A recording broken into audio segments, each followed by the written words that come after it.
You're listening to a Roddenberry podcast. Hey, welcome back to Engage, wrapping up the week here as we do. After reading all your fabulous comments and questions and ideas, this is, of course, the show where we, your Mission Log host, John and Norman, that's us. We get, yes, that is us. It is we. We are here, and we are honored to be able to engage with your comments. So, wrapping up the week here, we have an email from Lucy. Norman, if you would share that with us, please. Well, going back into the Wayback Machine again, if I'm Love not doing mistaken, that. John. Yeah. Love doing that. And John has all the emails, so we're pulling one from Every one that's so old that we single don't have a date on it. one. Yeah. It was before emails got dated. So this is from Lucy. Thank you for writing in, and we're finally getting to you. I was interested by the discussion about Discovery's move away from the utopian vision of Star Trek on the last Mission Log Live. I think that setting the show prior to TOS makes it difficult for it to sustain that vision, simply because TOS itself was not a utopia. It aspired to represent one at the time the show was made, but watching it today, as a huge fan, I'm very conscious of the ways it falls down, especially in terms of accepting misogyny. What's so great about Discovery is that it's returning us to some of those spaces with a more critical eye. The representation of mud is a great example of this. The thing about utopias is that you always have to ask whether it's a utopia for everyone. And I don't think any iteration of Star Trek has ever made that claim. And I'm enjoying seeing that question asked. I'd also like Star Trek to have another stab at a vision of utopian future, but to keep that in line with what we've already seen of this world. And I think it would have to be set after any of the series so far. Then it could represent our contemporary view of what a utopia should look like. And no doubt future generations would be critical of that. This Thank you, is Lucy. such a good email, Lucy. Thank you for this. And you can see why it's, probably more valuable to have a conversation about it than it is to just fire back an email. So that's why we get to keep these things and deal with them later. And who knows, this is the kind of thing that could turn into a whole panel discussion down the road. So, but we'll take a stab at it here anyway. I think that maybe Star Trek fans, Star Trek commenters like us,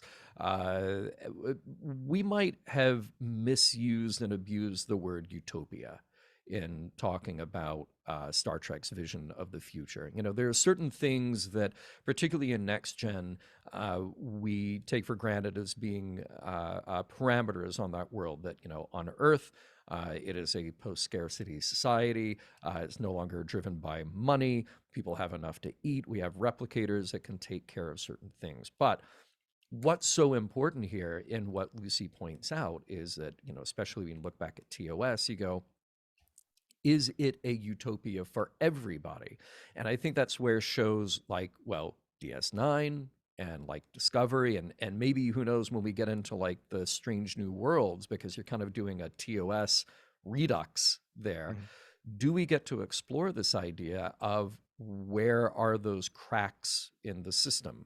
On Picard, we talked about, here's Jean-Luc with this massive family estate with the winery, and then here's Raffi, who has been lost by the system and, quote, poor, unquote, however we can define that. In a utopian system. Yeah, right. So there are definitely failures here along the way. And when we start to use that word utopia, it kind of, it draws on this like 19th century idea of, people living in a commune and everybody sort of follows the same set of beliefs and the same exact set of goals. And it's very rigid in that way. And I don't think Star Trek has been or necessarily needs to be that. But what I do want Star Trek to do is to explore the human condition and say, this is who we get to be when we are able to effectively get rid of the petty things that hold us back. And those petty things are, well, the huge divisions that we have now, because remember, science fiction is now looking at the future, or looking at us, but in the metaphor of the future.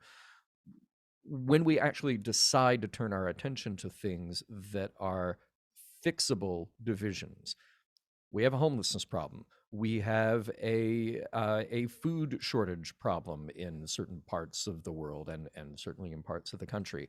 We have political divisions. We have racial divisions. We have religious divisions. We have all these things that keep us in an us versus them dynamic.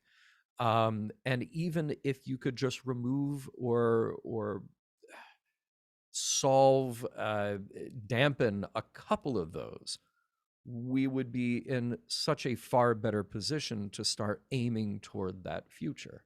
Um, so, saying that Star Trek presents a utopian future, I don't think that's necessarily accurate. Mhm. I think it shows a future that is aspirational, and it can be imperfect, and it should be imperfect because it also needs to be relatable. But at the same time, I want to see people who can make good decisions, and those are the people who are celebrated within that world, as opposed to just sort of turning away and going like, well, we had to do something unethical and immoral because it's the only way out. Bye. Mhm. You know, I think that's unfair. So look, I don't want to take up all of our, hour-long panel time with this. So Norman, what do you think here of Lucy's comments? Well, I agree with Utopian being used too much as kind of like a default way to describe Star Trek. John, I've always agreed with when you said that Star Trek is an analogy of the time of when it was presented or when it was written.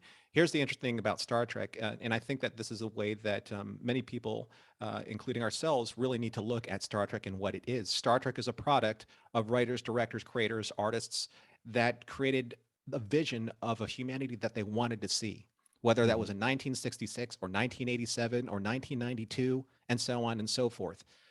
The mortal, limited, morally challenged writers of every single series of every single era can only do what they are able to do, what they're capable of seeing in writing and creating these characters. I think that understanding that and embracing just the baseline philosophy and the baseline theology, if you want to use Star Trek as religion, in a way just to inspire you to be a better person, to think about things differently, to aspire for a humanity that can be better than where we are. I do believe that that's what 1966 tried to show, even though it had a myriad of problems looking back on it now Sure. from to then, because obviously there are certain things that just weren't seen the same way then as they are now. Sexism, racism, things of that nature that Star Trek is supposed to have eliminated in that era of when they're actually creating the story in the 2200s or 2151 if you want to reference Enterprise. So just like technology, looking at science fiction shows, they can only be as good as the technology that is available to people to use, right? So you can't get any further than that, or else the reality starts to break down. That being said, I think that it should never be used. Star Trek should never be used literally or in a literal way. It's very Yeah. figurative and it's very esoteric. It's at times, but it's also very interpretational at times. What is it saying to you? If it's saying to you, don't do this because this is a bad choice, do this because this is the moral choice that we would like to make in the future that would make humanity better, then I think that Star Trek is establishing its message consistently over time. But it's not going to get everything perfect. It's impossible Yeah. because it's created by imperfect people. And when you start with an impure source, the work itself is going to be ultimately impure. And that's not just for Star Trek, that's for any piece of creative work, because that's only created by us, right? Our own moral understanding and our own moral sense of how the world works. So I caution people never to use Star Trek in the literal sense, like this is how humanity is so supposed to be. This is the utopia that we've created, because that's absolutely not true. However, what is true is that if it inspired somebody to be better, to pursue a career in medicine or art, choose your passion, follow your dream, that's when Star Trek really works. That's when it really matters, because it made you choose something to better yourself so that you would better humanity. That's what Star Trek is to me, at least. Hey, that's good stuff, man. We should do a show. We should. What's it going to be called? I Something don't know. log. Yeah, yeah. You know? We'll go with something. Yeah. Thank you, Norman, and thank you, Lucy, for that excellent email. Like I said, I think that could just turn into a whole other discussion. So, check back. We'll do it again. Mhm. All right. Everybody who has enjoyed this and wants to follow us more, youtube.com/RoddenberryProd. Look for the Mission Log Engage playlist. Please like and subscribe and share that.